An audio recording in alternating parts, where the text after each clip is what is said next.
திண்டுக்கல் சட்டமன்ற தொகுதி திமுக வேட்பாளராக அறிவிக்கப்பட்டுள்ள ஐ.பி. செந்தில்குமார் வேட்புமனு தாக்கல் செய்தார். திண்டுக்கல் சட்டமன்ற தொகுதி திமுக வேட்பாளராக அமைச்சர் ஐ. பெரியசாமி மகனான ஐ.பி. செந்தில்குமார் அறிவிக்கப்பட்டார்.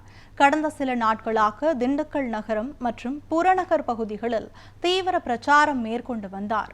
இந்த நிலையில் திண்டுக்கல் கோட்டாட்சியர் அலுவலகத்தில் கூட்டணி கட்சி தலைவர்களுடன் சென்று தனது வேட்புமனுவை தாக்கல் செய்தார்.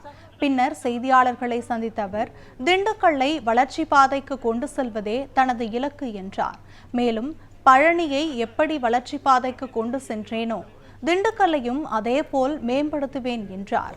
மேலும் மக்களின் ஒருவராக எளிமையான தொண்டனாக செயல்படுவேன் என்றும் பொதுமக்கள் நலனுக்காக பாடுபடுவேன் என்றும் தெரிவித்தார்.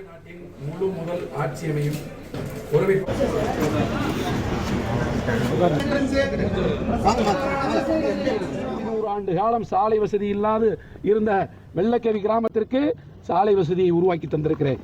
அதே போல ஆறுகள், அந்த கல்லாறு ஆற்றில் மிதந்து இறந்த உடல்களை தூக்கி வந்த சின்னூர் பெரியூர் கிராம மக்களுக்கு நானும் எங்களுடைய தோழர் சச்சிதானந்தமும் கிட்டத்தட்ட 7.25 கோடியில் இன்றைக்கு அந்த கல்லாற்று பாலத்தை கட்டி கொடுத்திருக்கிறோம்.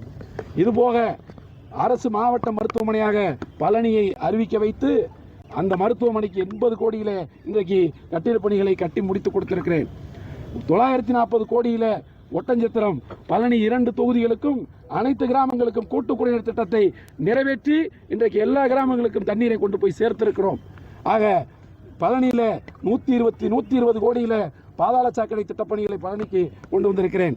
கொடைக்கானல் நகரத்தை பொறுத்தளவில் ஏறத்தாழ 150 கோடிக்கு மேலே இந்த 5 ஆண்டுகளில் திட்டங்களை நான் அந்த பகுதிக்கு கொண்டு வந்திருக்கிறேன். மேல்மலை கிராமங்களாக இருந்தாலும் கீழ்மலை கிராமங்களாக இருந்தாலும் சாலை வசதிகள் கிட்டத்தட்ட 90% சாலை வசதிகளை நான் நிறைவேற்றி கொடுத்திருக்கிறேன். ஆக ஒரு சட்டமன்ற உறுப்பினராக என்னுடைய தொகுதியில் நான் ஆற்றிய பணிகளை இங்கே சொல்லுகிறேன். இருந்தவர்கள் இதுபோல என்னென்ன செய்தார்கள் என்று சொல்லட்டும்.